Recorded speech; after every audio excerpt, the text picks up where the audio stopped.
Hola chicos, pues me comunico para darles la sesión de las clases que hemos estado perdiendo después de la cuarentena, por lo cual he decidido dar esta clase virtual para darles algún repaso sobre los temas que les dejé trabajar en resúmenes, en videos y en algunos cuadros comparativos. ¿De acuerdo? Como ustedes ven en la pantalla, tenemos el pizarrón donde vemos los temas que vamos a tratar hoy que tienen que ver con la Guerra Fría. Sé bien que ya habíamos trabajado Guerra Fría, sin embargo, hoy vamos a ver las consecuencias que tienen que ver después de la Guerra Fría. ¿De acuerdo? Ustedes recuerden que la Guerra Fría o el conflicto armado Guerra Fría, conflicto no armado, conflicto de información, habíamos dicho que lo podríamos nombrar. El conflicto de información llamado Guerra Fría va a durar desde 1945 y va a terminar en 1989 o algunos historiadores lo rastrean hasta 1991 y son con dos sucesos que ya habíamos dicho, ¿no? La caída del muro de Berlín o con la llegada del hombre a la luna por parte de Estados Unidos. Bueno, recuerden que una vez que en la Segunda Guerra Mundial Alemania se ve mermado por el conflicto, es decir, de un lado lo está acercando la URSS, que habíamos dicho que es la Unión de Repúblicas de Sociedades Soviéticas, y por el otro lado lo está cerrando Estados Unidos, ¿no? Recuerden que la finalidad de estos dos países no es ganar la guerra en el sentido de liberar a los países involucrados, ni siquiera libertar a los países conquistados, sino la finalidad de la guerra o la finalidad de estas dos potencias por llegar a Alemania y derrotar era por saquear la información que Alemania había logrado de notar durante la Segunda Guerra Mundial, ¿no? Recuerden que les había comentado que justamente Alemania pues tiene un gran impulso o un gran avance en la tecnología en cuanto a medicinas, en cuanto a armamento, en cuanto a tecnología farmacéutica, incluso ropa, ¿no? O sea, tienen muchísimos adelantos tecnológicos, por lo cual la finalidad de Estados Unidos y de la URSS por llegar a Alemania no es la de derrotar a Hitler, sino la de saquear esta información lo antes posible para poder quedársela, ¿no? Una vez que pasa esto, habíamos dicho que llega primero Estados Unidos.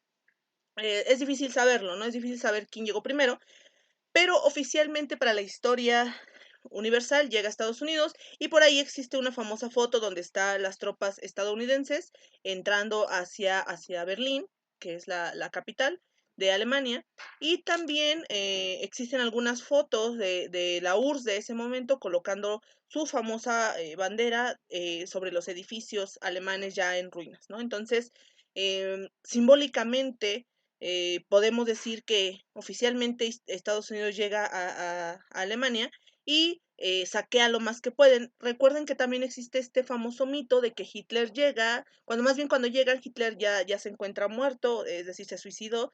Existen varias versiones, ¿no? Que tomó pastillas, que se dio un balazo, etcétera. El punto es que, pues Hitler está muerto y aprovechan las tropas, tanto estadounidenses como de la URSS, para poder saquear la información que se encuentra dentro del búnker de Berlín, ¿no? Una vez que saquean toda la tecnología, la información, los planos, los mapas, todo lo que obtienen de la Alemania, se dedican a pelear por quién se va a quedar ese territorio, porque en teoría la guerra acabó, ¿no? Recuerden que estamos hablando más o menos de 1942. Va a ser hasta 1945 cuando oficialmente la Segunda Guerra va a terminar. Recuerden cuáles son los dos hechos importantes con los que termina la Segunda Guerra Mundial. Bueno, es uno, pero en general son dos bombas atómicas las que van a atacar a Hiroshima y Nagasaki, ¿no? Son los dos motivos por los cuales se da por terminada la Segunda Guerra Mundial. Recuerden que Estados Unidos entra en 1942 porque Japón bombardea una de las bases navales que llamamos Pearl Harbor y es el motivo o el pretexto para que Estados Unidos entre a la Segunda Guerra Mundial, cosa que hace que Estados Unidos, en vez de irse a vengar de Japón, entra directamente al conflicto armado para poder ayudar a los aliados, ¿no? Bueno, Va a ser hasta 1945 cuando Estados Unidos por fin se puede vengar de Japón después de este ataque a Pearl Harbor, es decir, 3 años después, tirando las bombas de Hiroshima y Nagasaki, que van a poner en jaque al mundo. Habíamos dicho que el mundo empieza a crear o a caer en un conflicto muy grande, porque entonces se llegó a la cúspide de la violencia mundial, ¿no? Digamos, el humano ha llegado al momento en el que, estando tan lejos, puede lanzar una bomba y acabar con muchísima población. Entonces, entran en una crisis muy grande. De hecho, por ahí están los libros de El fin de la historia, donde se cuestiona justamente estos acontecimientos, donde el hombre ya es capaz de matar a su enemigo, ¿no? A gran distancia. Y además también entra en una crisis social, porque si bien recuerden que existía la Sociedad de Naciones, eh, esta estaba para evitar una Segunda Guerra Mundial, cosa que no funcionó, y se opta por crear la ONU, que es la actual Organización de Naciones Unidas, que es la que se tiene que encargar de evitar una Tercera Guerra Mundial, cosa que tampoco sucede. Digamos que la Guerra Fría no es una guerra mundial como tal, porque no es una guerra beliciosa, pues no hay bombas, no hay tantos muertos como en una guerra, pero sí se le considera guerra, ¿no? Entonces, digamos que la ONU no evitó tanto la Guerra Fría, ¿no? Y posiblemente en la actualidad tampoco está evitando una posible serie de conflictos que se han dado a lo largo de todo el mundo, en especial en Europa, que es lo que vamos a ver, como lo ven en su pantalla, con el pizarrón, que son la serie de conflictos resultantes a través de este conflicto eh, llamado Guerra Fría, ¿no? Que si bien la Guerra Fría como tal no tiene batallas, no tiene guerras, no tiene ataques, la serie de conflictos que van a salir después de esto son los que van a generar esta serie de violencia, ¿no? Eh, Hasta aquí vamos bien. Entonces, digamos, 1945 caen las dos bombas de Hiroshima y Nagasaki por parte de Estados Unidos hacia Japón. La ONU declara esta serie de conflictos ya un escándalo mundial, porque justamente llegamos a la cúspide de la violencia humana, y se crea esta sociedad para evitar que llegue a haber una tercera guerra mundial, ¿no? Pero bueno, ¿qué pasa cuando Estados Unidos y Rusia, o la URSS, perdón, habían llegado a Berlín? Pues un conflicto muy grande, porque están peleando quién se queda a ese territorio. Entonces, para no hacerlo más grande, Europa, las grandes naciones, deciden que Alemania se divide en dos, con el famoso muro de Berlín, que es el que va a dividir justamente a Alemania en dos, y no solo va a dividir a Alemania en dos, va a dividir al mundo en dos, y esto lo vamos a conocer como el mundo bipolar. ¿Por qué bipolar? El mundo se va a bipolarizar, es decir, de un lado va a estar la gente que va a seguir la ideología política y económica de la URSS, que es el comunismo, que ya lo vimos, que el comunismo permea de estas ideas, o sale de estas ideas de Carlos Marx, de Engels, y estos socialistas, de Lenin, incluso de la URSS, que buscan esta igualdad, este sistema igualitario, perdón, este sistema en el cual no se produzcan exceso de recursos, sino que se produzca lo necesario para tu nación, que no haya una serie de intercambios, sino que más bien se produzca lo necesario y que no haya un excedente de riqueza. Recuerden que el excedente hace que la gente tenga más, y por ende hay gente que tiene menos, y empiezan a generar clases sociales, ¿no? Entonces, el socialismo es evitar este sistema escalonado o escalafonado de clases sociales, para buscar un sistema igualitario en el cual todos tengan un igual acceso a recursos, que se produzca nada más lo necesario, y que justamente la gente tenga en igualdad de condiciones lo que produce con lo que obtiene. Es decir, que no trabaje de más, ¿no? Que no trabaje para hacer rico a otra persona. En este caso, recuerden que son los burgueses, que son la otra clase social del comunismo, y dentro del sistema económico del comunismo, recuerden que solo existen o el proletario o obrero, que son las personas que trabajan en fábricas, y el otro sistema, que son los burgueses, que son la gente adinerada o los dueños del medio de producción. ¿De acuerdo? Ahora, en contraparte, existe el sistema capitalista, que el sistema capitalista es en el que actualmente vivimos, que es el sistema en el cual la gente que tiene dinero y la gente que trabaja es obviamente la gente que importa, la gente que puede adscribirse a cualquier sistema y que obviamente va a sobrevivir porque la fuerza de trabajo es lo que hace que tenga acceso a ciertos recursos. Es decir, si no trabajas no puedes comprar alimentos, si no trabajas no puedes rentar, etcétera, ¿no? Entonces, existen estos dos sistemas económicos en el mundo bipolar. Por parte de la URSS está el socialismo y por la parte de Estados Unidos está el capitalismo, en el cual, ya les decía, el muro de Berlín no solo va a dividir Alemania, va a dividir el mundo. Y en este sentido se va a dar una guerra por luchar para que la URSS convenza a la mayoría de los países para que se conviertan a su sistema económico como ideología hegemónica. Cuando hablo de ideología hegemónica, quiere decir que esta ideología o este pensamiento se esparza por todo el mundo. Hegemónica es que la idea domine por todo el mundo, ¿de acuerdo? Y cuando hablo de el capitalismo, es Estados Unidos también busca esta lucha porque todo el mundo se vuelva un sistema capitalista. Además de que Estados Unidos lo que busca justamente por el capitalismo es que se abran los mercados para poder intercambiar productos y que crezca una economía. Si nosotros lo trasladáramos un poco a autores o a escritores que hablan sobre estas ideologías, podremos decir que el socialismo es propuesto por Carlos Marx, por Engels, por Frederick Engels, perdón, y en el caso de la URSS, sería por Lenin. Y el capitalismo, pues recuerden a Adam Smith, que ya les había explicado, a través del libro de La riqueza de las naciones, en la cual habla bueno, es el primero en hablar por allá de 1500, acuérdense que les había comentado de los despotistas ilustrados, son los primeros, es el primero en hablar de concepto de dinero, nación, capitalismo, incluso por ahí se dice que hay una mano invisible que es la que está manejando todo este sistema económico y que algún día pues el capitalismo era lo que iba a dominar el mundo, ¿no?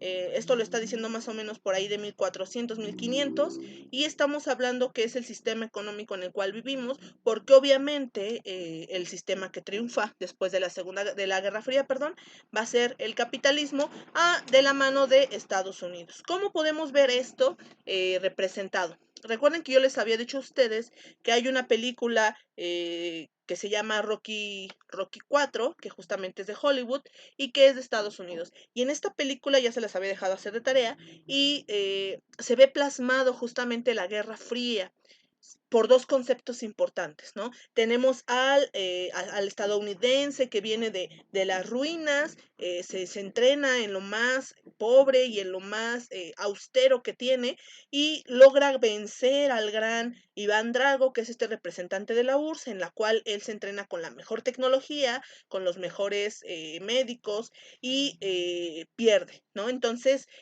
la película de Rocky 4 a mí me encanta justamente porque simbólicamente es la representación de la Guerra Fría, es decirle al mundo, eh, ¿saben qué? Nosotros somos los pobres personajes o el pobre país que recién se acaba de crear por ahí de 1777 con la independencia de Estados Unidos y en 1980 y tantos estamos peleando una guerra y la estamos ganando, ¿no? Entonces, simbólicamente esta película es la representación de la Guerra Fría a través de estos personajes. Y también ya les había comentado que justamente Hollywood se va a encargar de a través de sus películas, a través de simbología, hacernos creer que ellos son los salvadores del mundo a través de sus películas. Recuerden que ya les había dicho que si cae un meteorito, Estados Unidos salvaba, si llegan los extraterrestres, Estados Unidos salvaba, etcétera, ¿no? Entonces, a través de estas circunstancias o a través de estos símbolos o a través de estas herramientas tecnológicas, Estados Unidos va a generar una hegemonía ideológica a través del mundo para hacerle creer que ellos realmente son los salvadores y que todo mundo debe de volverse al capitalismo, ¿no? Por su parte, la URSS va a generar otro tipo de estrategias a través de convencer a países para poder atacar pues al peligroso Estados Unidos, ¿no? También simbólicamente en este momento es cuando va a surgir en Estados Unidos el tío Sam, que es este hombre barbado con un sombrero de color rojo con rayas azules, el uniforme de la bandera de Estados Unidos, y que de hecho hay una propaganda por ahí que surge desde la Segunda Guerra Mundial, donde dice tu país te necesita o te estamos esperando, ¿no? Entonces, simbólicamente, todo lo que ustedes vean de la Segunda Guerra Mundial, de las guerras que tienen que ver con banderas, lo va a utilizar Estados Unidos para meter esta ideología dentro de sus habitantes, para convencerlos de que realmente el otro es el enemigo, ¿no? Y esto no lo va a dejar de hacer hasta la actualidad. Recuerden que, bueno, lo vamos a ver más adelante cuando veamos el conflicto de las Torres Gemelas, justamente se va a crear esta ideología, pero ahora ya no va a ser hacia Rusia, hacia la URSS, ahora el enemigo es Afganistán, los musulmanes, ¿no? Lo vamos a ver, pero siempre, esto es, quiero que quede claro, Estados Unidos siempre simbólicamente va a generar un enemigo imaginario, que se va a transformar en xenofobia por parte de los habitantes.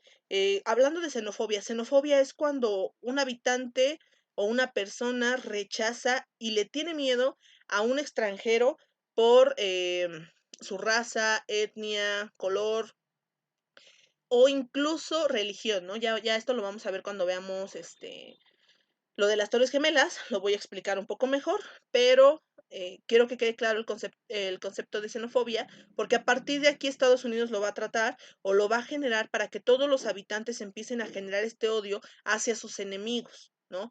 Recuerden también que por ahí siempre me preguntan que por qué México no pelea en contra de Estados Unidos o por qué no se hace amigo de otros países. Recuerden que ya les habíamos visto el tema de la doctrina Monroe, en la cual se firma por ahí de la Segunda Guerra Mundial, en la cual la famosa frase o el famoso dicho que sale de esta ley es América para los americanos, es decir, nadie puede ser invadido por América, por otro país, ningún país de América, es decir, entrecomillado Latinoamérica, nadie puede ser invadido por otro país porque en este caso Estados Unidos nos defenderá. Pero si algún día llegan a invadir Estados Unidos, nosotros tenemos que salir a defender a Estados Unidos, ¿no? No lo sé, no he estudiado mucho sobre la doctrina Monroe, pero al parecer nadie cuestionó, nadie dijo nada, y la doctrina Monroe es algo que sigue muy presente en la ley de honor de América, ¿no? Entonces, por este sentido es que no hemos traicionado o no hemos servido para otra nación o para otro bando dentro de las guerras que han existido. Recuerden que por ahí en la Segunda Guerra Mundial se mandan, bueno, Estados Unidos hacía presión hacia México para mandar ayuda y México solo manda al Escuadrón 201, ¿no? También por ahí surge el famoso telegrama Cyberman, no recuerdo bien el nombre, Cyberman, algo así, si no se los investigo y se los pongo bien en el grupo, pero este telegrama exige a México mandar tropas, en el cual pues justamente les digo, manda solamente a la tropa Escuadrón 201, de la cual se dice que jamás regresaron. No tampoco me gustaría decir que murieron, porque el jamás regresar no significa morir, significa que pues se quedaron allá, no lo sé, ¿no? Solo digamos que México se apoyó en ese sentido, mandando un escuadrón. Ahora, hubo un país que sí traicionó la doctrina Monroe y fue Cuba. ¿Por qué? En esos años, más o menos de 1980 y algo, 88, 89, la tecnología no es la misma que la tecnología que tenemos en la actualidad. Es decir, la tecnología de un misil en la actualidad, yo puedo estar aquí sentada en mi casa y lanzar un misil a el Zócalo capitalino, ¿no? Y va a caer con la precisión o se va a equivocar con 1 o 2 centímetros de equivocación, ¿no? La tecnología de la actualidad es tan grande que el misil va a caer exactamente donde yo lo mande. En esa época, los misiles necesitaban un rango de distancia para poder lanzarlos. Ahora, estamos hablando de que Rusia está, déjenme les enseño mi mapa. Bueno, Rusia lo tenemos en la parte de, ¿dónde está? ¿Dónde está? Acá está. Lo tenemos en la parte de Asia y Europa, ¿no? Euroasiático. Y Estados Unidos está justamente del otro lado, ¿no? Sin embargo, todo este camino para poder pasar de Rusia hacia Estados Unidos es un tramo muy grande y aparte está vigilado por los japoneses. Que recuerden que los japoneses eh, son aliados y no aliados de Estados Unidos en el sentido de que por aquí pasan los barcos comerciales, ¿no? Entonces es difícil generar un ataque. Necesitamos una isla que se encuentre por aquí para poder atacar Estados Unidos, pero no hay ninguna isla más que las japoneses o chinas, ¿no? Entonces, bueno, pero tenemos islas del lado entre México y Cuba, ¿no? Tenemos estas islas que se encuentran aquí. ¿Ya la vieron? Estados Unidos está más arriba y tenemos las islas que están aquí. Entonces, en un momento, Rusia, perdón, logra convencer a Cuba de lograr poner misiles aquí para poder atacar Estados Unidos. El punto era atacar Washington, D.C., que justamente es la capital de Estados Unidos, y pues Cuba deja poner los misiles, o los lanza misiles más bien, pero Estados Unidos se da cuenta. Entonces empieza un conflicto muy grande porque Cuba traicionó a América, ¿no? No solo está traicionando a Estados Unidos, está traicionando a América, porque recuerden que América para los americanos, digamos, está traicionando, el enemigo está dentro de tu casa, ¿no? Entonces, bueno, Estados Unidos deja de lado al enemigo principal, en este caso Rusia, para atacar Cuba.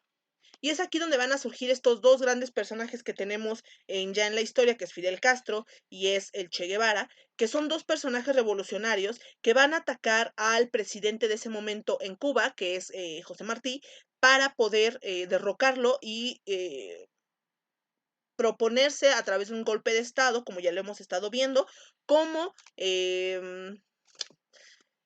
es que se les llama, nosotros los vamos a llamar dictadores, recuerden a Lenin, recuerden a Stalin, son jefes del ejército militar y una vez que están dentro del poder se nombran dictadores, ¿no? Esto va a pasar con Fidel Castro. Fidel Castro es pues una parte importante del ejército cubano y una vez que logra derrocar al gobierno de José Martí, se va a nombrar dictador de Cuba, ¿no? Y que va a ser dictador desde 1989, más o menos, ochenta y tantos, hasta el 2000, perdón, 15, 16, que es cuando muere Fidel Castro, ¿no? Y que de hecho le deja su gobierno a su hermano César Castro, el cual no se sabe muy bien, pero deja el gobierno y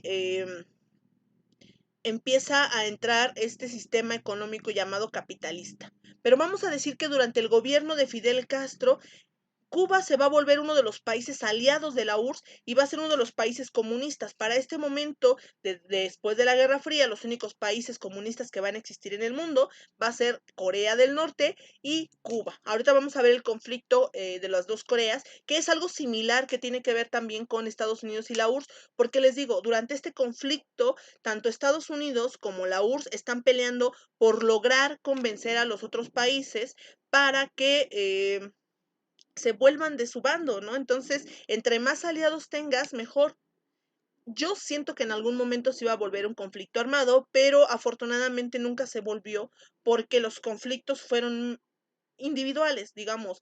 Sí hubo batallas, pero fueron entre países, ¿no? Recuerden, este fue lo de Cuba, lo vamos a ver un poquito más adelante ya a fondo, ustedes ya hicieron el resumen, es decir, ya trabajaron este tema, ya saben de qué va, cómo es que Fidel Castro conoce a Che Guevara, cómo es que más bien donde se encuentran, donde se reúnen para poder llevar a cabo este golpe de Estado, y cómo es que a través, bueno, más bien Cuba se vuelve un país comunista, ¿no? Esto ustedes ya lo vieron, si no, de todas maneras, la siguiente clase lo vamos a ver más a fondo, porque ahorita es un repaso general de las consecuencias que va a tener la Guerra Fría después de esta bipolarización, ¿no? Las consecuencias sociales, políticas y económicas que va a tener. Después, la siguiente clase, vamos a ver ya paso a paso cuáles son las guerras, pero ahorita solo estamos enumerando, ¿de acuerdo? Ahora, la guerra de las dos Coreas pasa algo similar. Era una Corea en general, como si fuera un México, pero pasa lo mismo. De un lado empieza a hacer presión la URSS y del otro lado empieza a hacer presión Estados Unidos, ¿no?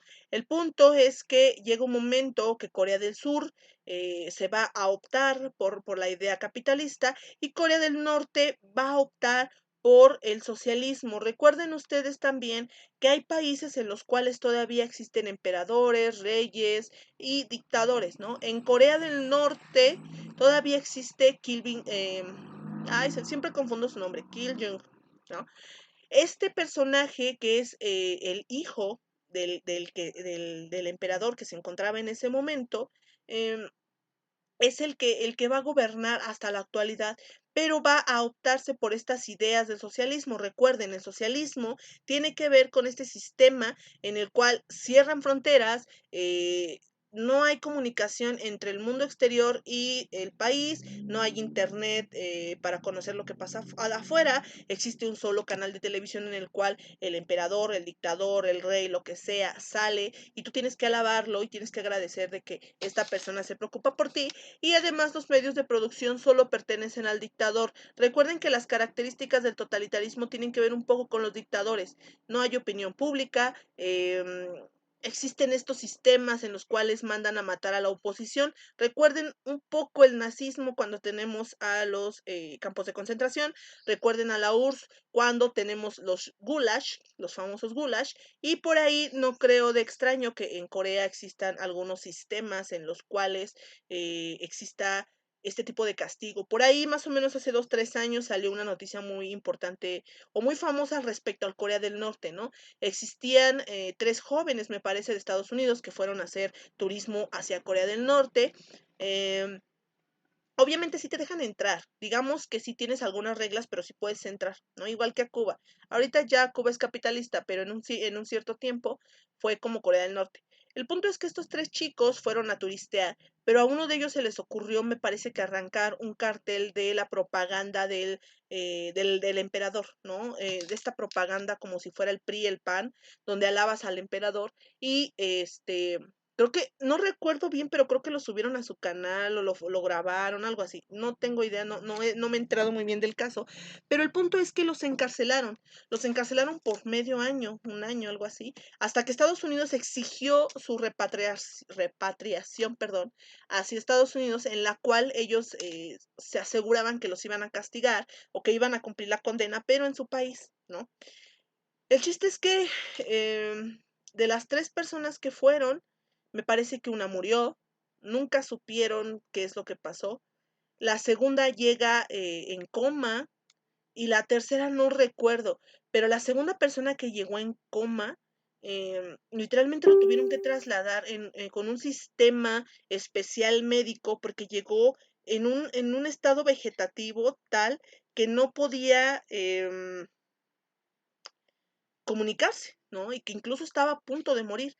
Me parece que después murió en Estados Unidos, pero esto hace referencia a que los sistemas de castigo que existen en la Corea del Norte no están muy alejadas de lo que pasaba en la Segunda Guerra Mundial con estos gulag en la URSS o con estos campos de concentración en Estados Unidos, ¿no? Que sí tienen otro sentido y otra finalidad, claro que los tienen, pero la finalidad principal es derrotar a la oposición y en este caso pues Corea del Norte es uno de los últimos o únicos países que siguen siendo comunistas, ¿no? Bueno, desde esa época las dos Coreas están divididas, Corea del Norte es comunista y Corea del Sur es capitalista. Ustedes se dan cuenta porque Corea del Sur, y ustedes saben más, son jóvenes, está muy, muy de moda esto del K-pop, que justamente viene de Corea del Sur, o esto de los doramas, que son novelas de allá, y que justamente también está mucho de moda, porque si ustedes se fijan en la vida de las jóvenes, de los jóvenes de allá, de estos, ¿cómo se les llama? De los idols. Recuerdo, de los idols son chicos que justamente buscan la fama a través de operaciones, de dinero, de mucho operaciones estéticas, de la belleza. Incluso allá las personas, las jóvenes que pesan más, pues son discriminadas, ¿no? Las que no son muy delgadas, las que no son muy blancas. Entonces tienen estándares de belleza, han llevado el capitalismo a un nivel exorbitante, ¿no? Entonces, es la contrastación magnífica entre Corea del Norte y Corea del Sur por los dos sistemas económicos que siguen manejándose ahí, ¿no?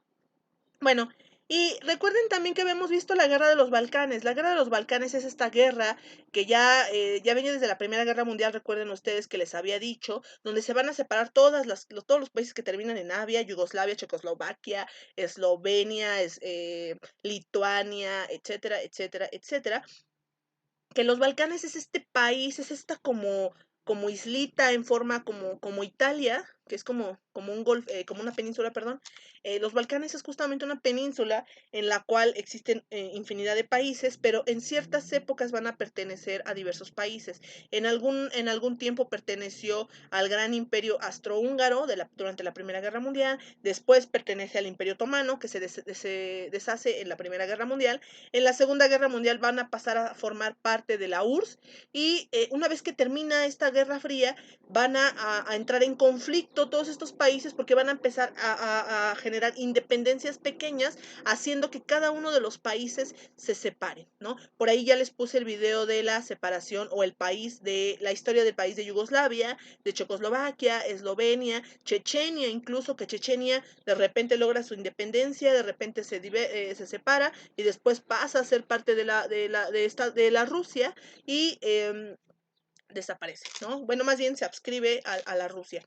También es importante mencionar que más o menos cuando termina la Guerra Fría, la URSS cambia su nombre. Ya habíamos visto este sistema económico llamado la perestroika. Acuérdense que les había dicho que existen tres sistemas económicos en los cuales los cuales estos países involucrados van a generar para que estos países que estuvieron durante la guerra logren salir victoriosos o logren impulsar su economía. Recuerden que tenemos el plan Marshall, que lo propone justamente el señor Marshall de Estados Unidos para ayudar a Europa a salir del estancamiento económico. Tenemos el estado de bienestar de Margaret Thatcher, que es esta persona inglesa, junto con, se me fue el nombre, pero me parece que es Winston Churchill, que nunca lo puedo pronunciar, pero Winston Churchill es, junto con Margaret Thatcher, los impulsores del estado de bienestar, este sistema económico en el cual garantizan educación, salud, eh, seguridad social, etcétera, a los jóvenes o a los niños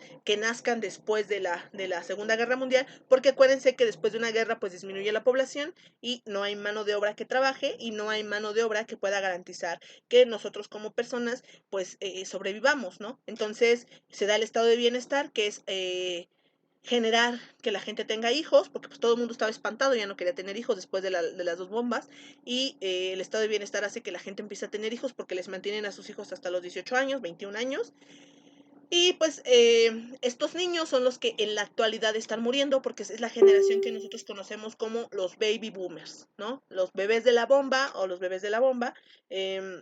Es la generación que ahorita tienen 60, 70 años, son estas personas que nacen después de la Segunda Guerra Mundial y que pertenecen a este sistema económico llamado Estado de Bienestar propuesto por Margaret Thatcher, ¿no? Bueno, después tenemos también el sistema que les había comentado que es la perestroika, que este sistema económico lo propone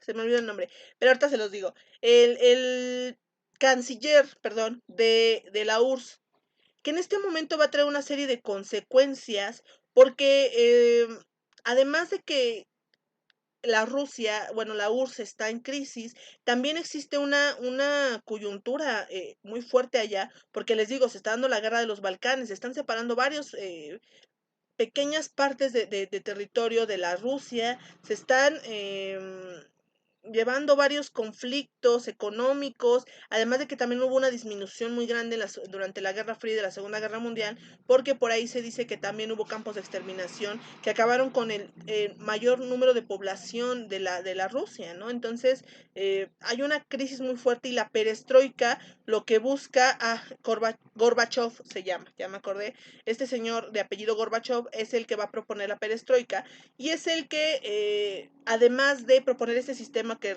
ayude a salir de la crisis económica a Rusia, también va a ayudar para que cambie el nombre. Entonces va a dejar de llamarse URSS por ahí de 1991 y se va a llamar República Federal Rusa, ¿no? Entonces, acuérdense,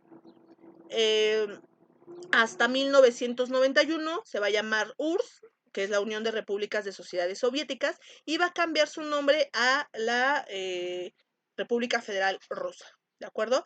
Entonces, ya hemos enumerado la guerra de las dos Coreas, la guerra de los misiles, que es la guerra con Cuba, Estados Unidos, y también ya enumeramos la guerra de los Balcanes, que se da por ahí de 1991 hasta el 94, en la cual se van a empezar a separar todos estos países, ya habíamos dicho, Yugoslavia, Checoslovaquia, Eslovenia, Lituania, bla, bla, bla, bla, bla, bla, y todos estos países que terminan en Ania, y algunos otros países que pertenecían al Imperio Otomano y al Imperio Austrohúngaro, ¿no? Pero bueno, ustedes ya hicieron ese resumen, es decir, ya saben cuáles son los países que se separaron.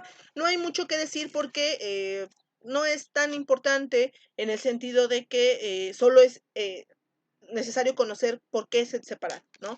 Ya después de ahí les enumeraré o les daré un mapa para que ustedes ubiquen cómo fue la división, que de hecho ya lo hicimos en clase, pero para repasar cómo fue la división de los países.